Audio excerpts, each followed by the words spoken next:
Okay, good evening, everyone. So this will be our last shiur before till after the Pesach. After Pesach, I think I mentioned last time suggestion of doing as much chaburah as possible in the time available.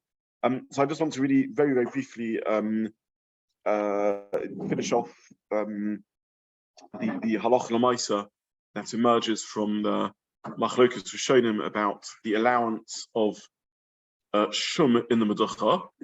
Basically, the brisa that the Gemara quotes says that a Meducha is Muktza because it's a klisha melachot le'isa, and the Gemara asks from ein metaltalin on Rabbah who says that a klisha melachot le'isa can be moved l'sorech gufay. But the Gemara also reveals that klisha melachot le'isa, if it has Shum in it, somehow that's an allowance. And the Rosh understands that this is a general allowance to always be mateh klisha melachot le'isa, at least with tinuk and kikar. And the other Rishonim argue, and they say that the Gemara later on explicitly says that in Kuf Chaf Beis explicitly says that tinuk and kikar only works for a mace and is not a general allowance, and this is simply with Shum because that's the very functionality of the Meducha. The whole purpose of the Meducha is the reason it's Muktza is because it's designed to grind garlic, and over here it's holding the very thing that makes it Muktza. It's being used for garlic, and therefore, with respect to that use, it clearly isn't Muktza. Just very briefly, I put out on the WhatsApp group the Shulchan Aruch. The Shulchan Aruch leaves this as a sort of, in a sense, unresolved. It says Yesh matiyim.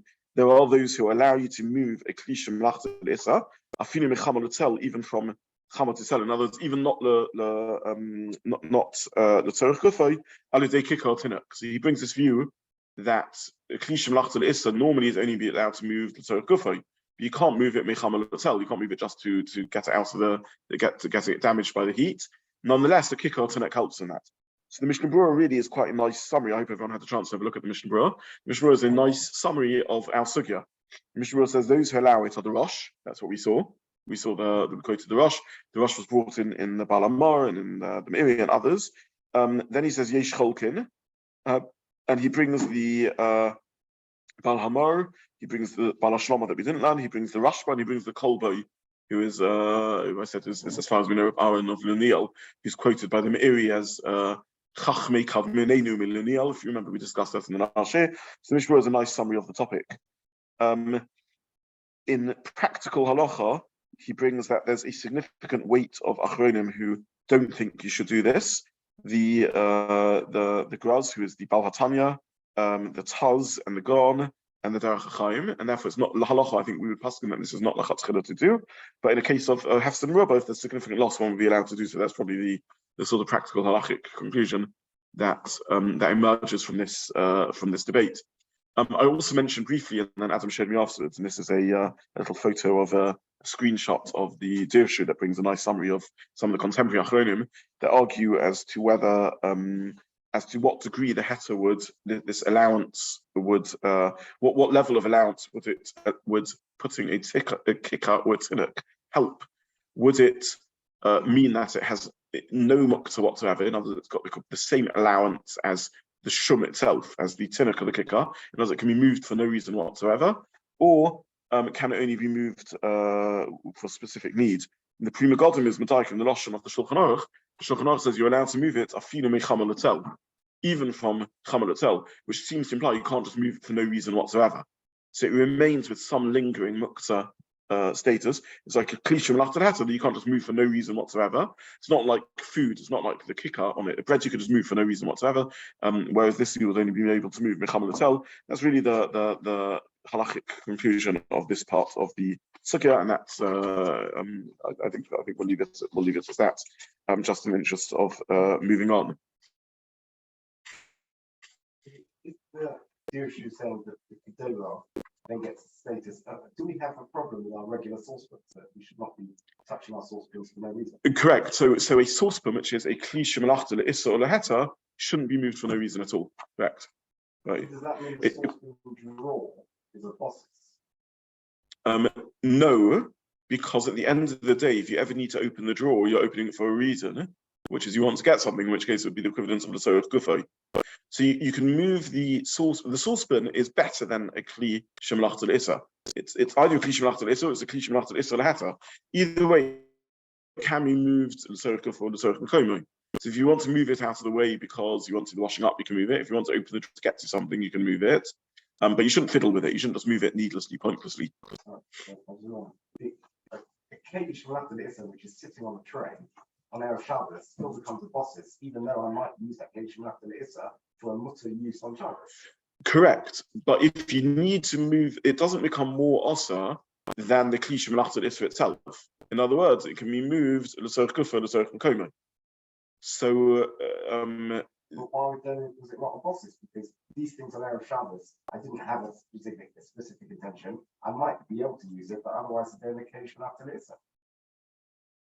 correct, but even a kli shemelachta l'issa, you can move l'sorech. We don't paskin like the question on the Gemara. We paskin it would be mutter l'sorech gufo or l'sorech mekomo. Bosses have a keli shemelachta l'issa on Erev Shabbos, even though on Shabbos you decide to use those keys for something as a doorstop. You could, they aren't more osa than a kli shemelachta l'issa, and therefore, in the same way as a kli shemelachta l'issa can be used l'sorech gufo, you can also use the bosses l'sorech. It can't make the bosses more muktza than its own muktza status, and therefore it would be mutter l'sorech gufo. If you remove the Muktza item, does the tray remain a bosses? If it was a bosses before Shabbos, then yes, it would remain bosses. Yes, yeah.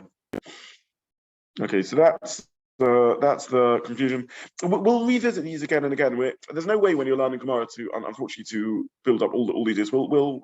We'll circle round and round these issues again, which is why I'm stressing also the purpose of Chazara, because otherwise Muktza becomes overwhelming and confusing.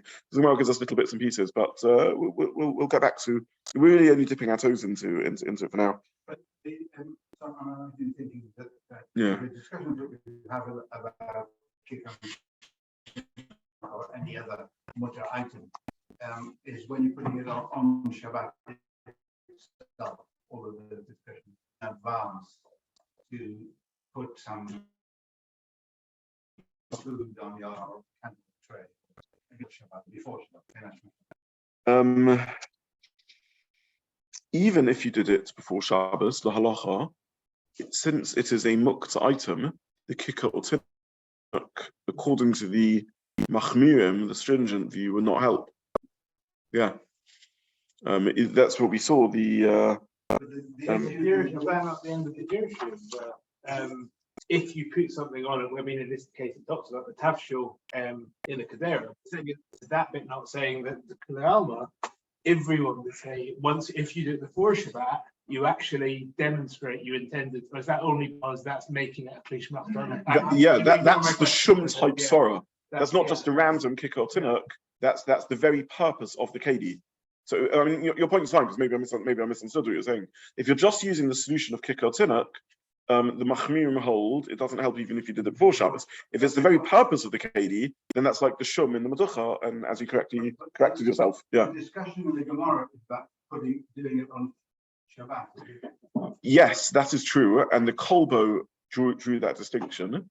But la halacha, the machmirim are machmir even before Shabbos, unless it's the very purpose of the thing, unless it's the very functionality. The point of kick and tinuk is an allowance, even though it's got nothing to do with the thing on which you're placing it. It's just the solution. But if you're using it, you can't get. Our Gemara teaches us a kula. There's no way of avoiding it. Our Gemara says if you're actually using the kedi for non-muksa, for a very non-muksa purpose, that would definitely help. What wouldn't help, according to the stringent opinion, is just resting a kick or tinuk on top of it. Quite common on your candle tray. That's different. That's a different thing. The candle tray isn't muksa fundamentally. It's a bosses to something muksa. So if you can make it a bosses to something non-muksa, that would help. Here we're talking about something which is fundamentally muksa. Can you demuxify it by putting something on top of it? Yeah, correct. Yeah, you're right to be a little amused, because the Gemara, we did discuss that when we spoke about the mitzvah. So the mitzvah which has the bed, the mace resting on it, is a bosses to the mace, and therefore maybe if you make it a bosses to something else, it could help. That's also a possible reading of that sugya. But when you're making something which is Muktza, just by putting something non-Muktza on top of a Muktza item, why should it cease to be Muktza? That's the chiddush of our sugya, according to the Rosh. Yeah. Okay. So that's as far as we'll go in terms of that part of the sugya. I just want to spend a little bit of time now thinking about Nehemiah. So let's just the Gemara answers the question by saying that this is from Nehemiah. In other words, Rabbah says, really, I'm right that the mainstream opinion is that Klisha Melachot Le'issa is allowed the Tzorech Kufay and maybe even the Tzorech Makomo. What do you do with this brisa that says that a Meducha Shel Shum is also the Talton? You can't use it the Tzorech Kufay or the Tzorech Makomo. This is the unique opinion of Nehemiah, who holds that a kli can only be used for its primary purpose in Shabbos. Like a sort of extreme type of Muktza, a kli can only be used for its primary purpose in Shabbos. So Tashrishay, I think Rashi translates as Tashmisham Yochadla. Right, it has to be used for its primary purpose.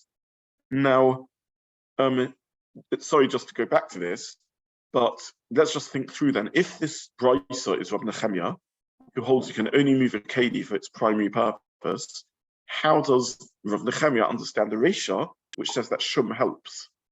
In other words, so again, just think through the maths of the sugya. We have a brisa which says that you can't move the Meducha Shel Shum. Why not?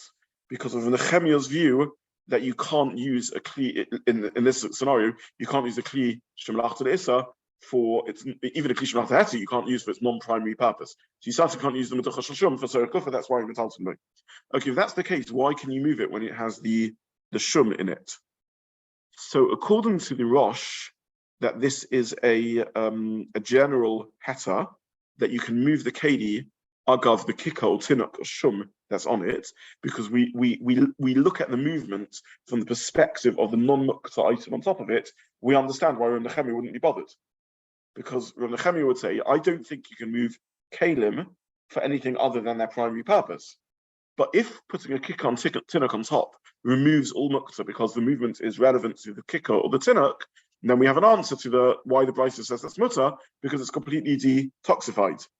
But according to the other Rishonim, let's say the Ritva, the Rashba, that whole family of Rishonim, how does it help that has Shum in it? You're still, what with respect to what are you moving the pot? Why can you move the pot? Surely you can still, all it does is it makes the pot into a Klisha Melachot Le'Heta. But Nehemiah says you can't even move a Klisha Melachot Le'Heta other than for its primary function. So goes the question. And I simply printed in the sources a one-liner from the Ritva, if I can find my handout. The very last line of the Ritva addresses this question. So we saw this Ritva already. I think we saw the Ritva already. If not, it says it should say stuff that's familiar to us. The Ritva brings this machlokas about how to understand the heter of Shum. And he says, how does this fit with the Gemara that says you can only allow kick and tinuk for a mace? And he answers that that's because Shum is the very purpose of it. And then he concludes in the very last line, even according to Rabbi Nehemiah, he mitzalteles the Tzorech HaShum. It can be moved for the purpose of the Shum Shalah, he lekachim yuchetes, because the keli is miyuchad, its purpose is to do garlicky things.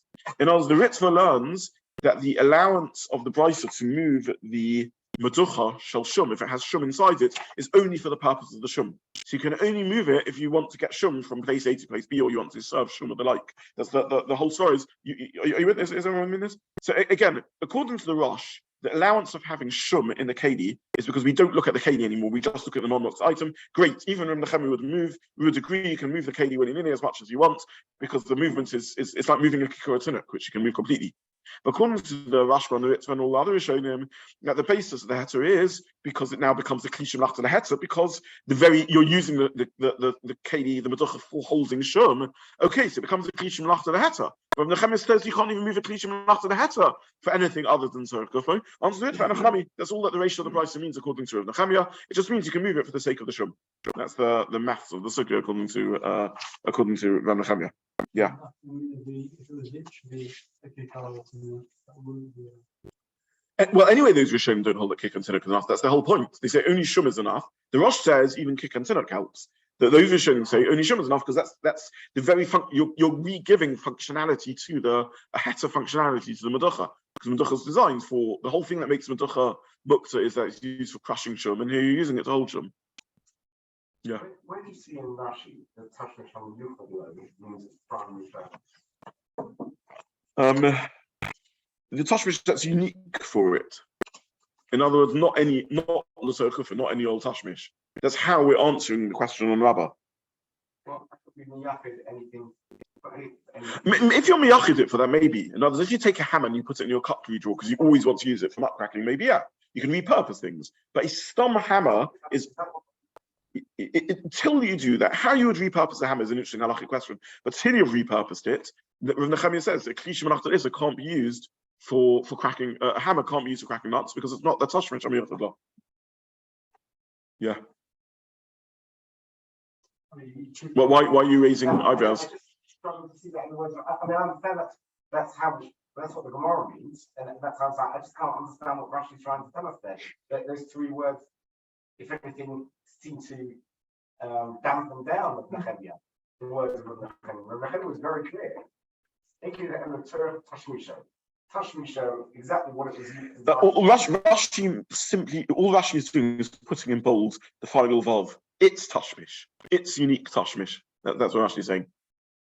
And not any tashmish, but it's tashmish.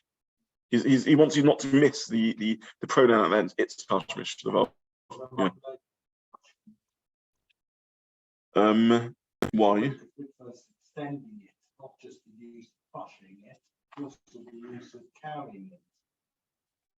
I don't know if that was not called tashmish miyachad. I hear your point. I hadn't thought of that. I mean, it's something I need to reflect on. I don't know if that's machlokes because the ritual seems saying this is also part of the tashmish miyachad. I don't know. I want to pause on that one. I want to think about it. So it's a fine point, but the tashmish of the mortar is to ground things which you definitely can't be involved in. So, and one is assuming you've demonstrated that it has been crushed. It's not really tashmishah. I don't know exactly what the Meducha is, but it's not the same words as a pestle and mortar. It's a garlic press, and it seems it has a container that holds shum in it. So since it holds garlic, part of its use, the way you use it is that it's not just a pounding agent. It's got a receptacle of sorts, and part of its role is to hold crushed shum. That's what you see in the Gemara. Yeah. The best analogy we have of this and that we're familiar with is like a pot that you cook things in. It's true the purpose of the pot is to cook, but then you use it to store the cooked food in also. So it also acts as a serving bowl of sorts. Yeah. I'm a bit confused as to why when it's up by the rubber, and the discussion was on using the phrase melachot if we say whether it's musa or osa, and then he comes back with Nehemiah's reason is anything in the third tashmisha. Yeah, in other words, Rabbi is answering. Rabbi's view, he says, is the mainstream opinion. Of course, I agree. There's a far out opinion of Rav Nechemia, who holds you can only eat it at tashmish miyachad. I was never going in Rav Nechemia. I was saying my point in normative Muktza, where a kli can be nittel for things beyond its tashmish. If it's a kli, certainly if it's a kli shem and heta, it can be used for anything. Rav Nechemia is a far out opinion that holds that you can only ever move things to their primary purpose. Of course, he doesn't agree to the allowance of the Soch Kafei. In other words, Rabbi is conceding my point isn't the Kula Alma. He's simply saying my point was according to the mainstream. Yeah. Okay. Let's just move on and forgive me. I just want to try and just sort of finish off the Sugya at least as far as we can get today. The Gemara now brings the case of the I don't know how to pronounce this, but the Ali, the Ali is a pestle, I think, of some sort, if I understand correctly, which you use as a chopping board. And let's leave aside the confusion of Girsaris, exactly what the Gemara is or isn't bringing. But the Gemara basically says that everyone agrees that you can't be metaltel a chopping board. Now, it's clear from the continuation of the Gemara that this chopping board is primarily, or from Rashi's comments really, that the reason why this chopping board is Muktza is because it's used for chopping other things. It says melachot and issa because it's used for katishos targis, for tisni, for klipas eitzim, etc. So the chopping board is used to chop for melacha purposes, but now you want to use it on Shabbos to chop meat. And the Gemara says that once you've chopped meat on it, you're not allowed to move it further. And that means to say that you can't use it now for anything else. Beis Shammai and Beis Hillel, who argue about whether you can move it on Yom Tov for chopping meat, all agree that for other purposes it's Muktza. So this again is a question on Rabbah. Why shouldn't it be allowed to be used for Tzorech Gufa for other Tzorech Gufa purposes? So just to summarize, it's hard to summarize without adding in Rashi and Tosfos' comments. Beis Shammai hold that a chopping board used for Muktza chopping, for skin tanning processes, for leather tanning processes, such a board is a kli shemalachta l'issa, that's not controversial. And Beis Shammai and Beis Hillel argue whether you can use it to chop meat on Yom Tov as an exceptional allowance due to Simchas Yom Tov. However, everyone agrees that it is Muktza for all other Tzorech Gufa needs. That's the reason of the brisa. Did everyone come out with the brisa like that? That's the answer to the brisa? Yeah. Yeah? Is that? Yeah, okay. No, I didn't understand, but it said if you did actually do the cutting of the meat, yes, then everyone agrees you can't move it, which seems strange. In other words, there's a machlokas. So the way the Rishonim read it is a difficult brisa to read. That's why and there's also Gersa Mess here, which makes it yet more complicated. But the way the Rishonim read it, as if you look at Rashi and Tosfos, what emerges is the following picture: you have a board used for some form of chopping that's used for the tanning process, and therefore it's a kli shemalachta l'issa. There's a special allowance made by Beis Hillel to not treat it as Muktza, to allow you to chop meat on it, to cut meat on it. But once you've finished your Simchas Yom Tov preparation of meat preparation, it reverts back to being regular Muktza. And now you can no longer move it for anything. That's how the Gemara reads the brisa. Everyone agrees you can't move it for anything. Asks the Gemara, I don't understand. It's a kli shemalachta l'issa. Therefore, it should be allowed to serve gufa. I should be allowed to use it for other mutter chopping. If I want to chop my fruit salad, I should be allowed to use it for that. Now, why not? It's a kli shemalachta l'issa. That's the Gemara's question. The Gemara effectively proposes two answers to that question. Originally, the Gemara wanted to say, this is another brisa like Rav Nechemia. However, the disadvantage of that answer is we're establishing yet another brisa, like a minority opinion, a far-out opinion of Rav Nechemia. So the Gemara says, but we have a better answer to give, which is this isn't a regular kli shemalachta l'issa. This is a Muktza machmas to sorin kiss. It's the sort of thing that you don't use for any other purpose, and therefore this is everyone would agree that this can't be moved or so good for that. That's a summary of the structure of the Gemara. Is that? Yeah. And now that will also go back. Yeah. Okay, that's what's the answer for Meducha.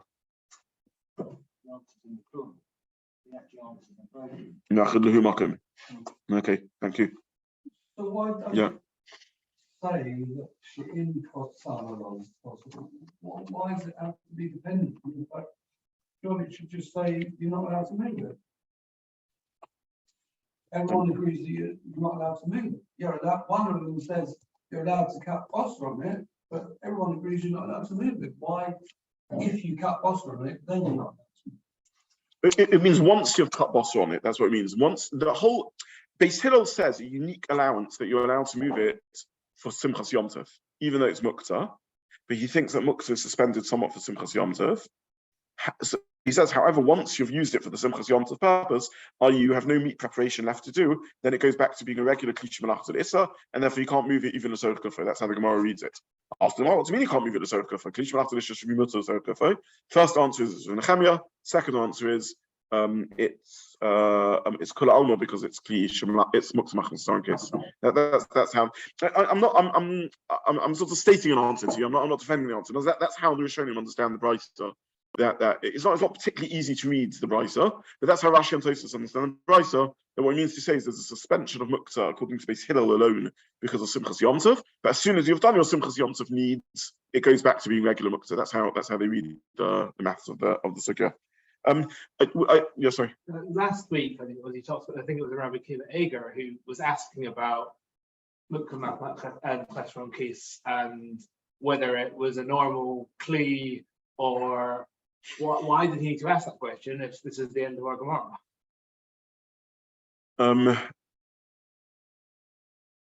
If the conclusion of the Gemara is that a Meducha is Chesaron Kis, then you see that Shum, Kik and Tinuk helps even for Chesaron Kis.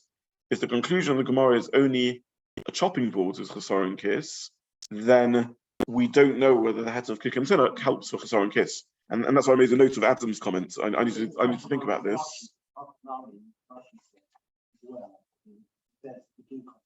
I'm sorry, you're right. You're right. Okay, Rabbi, so please forget this because I just made a massive fool of myself. It's Rashi's point. Okay, so according to Rashi, the Gemara is answering Ali and Meducha is answering both questions, in which case Meducha is Chesaron Kis, in which case, if the Rosh agrees with that, we resolve that question and we see that Kik or Tinuk helps even for Chesaron Kis. Very nice. I have to go back and learn Rabbi Kiva. Okay, needs further investigation. Does everyone follow this discussion? Okay, just to summarize, the Gemara's conclusion, according to Rashi, is that even Meducha is an example of Chesaron Kis, and the final answer of both Ali and Meducha is that they are Chesaron Kis, and that's why they can't move them. Now, the Gemara also says that a Shum sitting in the Meducha removes the Muktza status. And the Rosh learns that to be that Kik or Tinuk removes Muktza status. In which case, we have a raya from the maths of the Sugya that Kik and Tinuk would even help for Chesaron Kis, and we resolved Rabbi Kiva Eger's Sophic. As far as I can remember, no one says this point, so I know we need to pause and work out where we've gone wrong with that. This is my point. Okay, we've run out of time. I'll just mention, just as a side, this Gemara also generates very, very considerable halachic discussion about whether Oichel Nefesh is Doiche Muktza on Yom Tov or not. So we know that Oichel Nefesh allows one to do various melachos on Yom Tov, right? That's how Yom Tov works. Does Oichel Nefesh also suspend some or all of the laws of Muktza, and if some, which ones? We're not going to go into this because it will take us way off subject, but there's pages of ink to be spilt on this, which is, do we have in this line of the Gemara a view of Beis Hillel, according to Tosfos and Rashi, in which they hold that Muktza is somewhat suspended because of the needs of Oichel Nefesh, and this just ends up just as a Maramakim to be quite an important halachic debate. I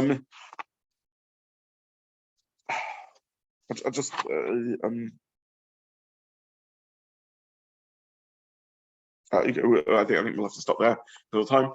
Later, if I have time, and if Adam reminds me, if that's okay, I'll try and send out another recording of another like 20-minute shiur or something, because I want to finish the sugya before the break, and I appreciate this is our last learning session. But I would like to just say a few more points in the sugya so that we can move on from the two dots afterwards. So I may give another shiur, just a recording which I'll send out. If I don't see you, I wish that those who I don't see regularly a kosher Pesach. Should be a Talmud Torah filled break. We've got a lot of chaburah to do. I certainly have a lot of chaburah to do, and I look forward to seeing everyone in Chodesh, the end of Chodesh Nisan, the beginning of Chodesh Iyar. Thank you.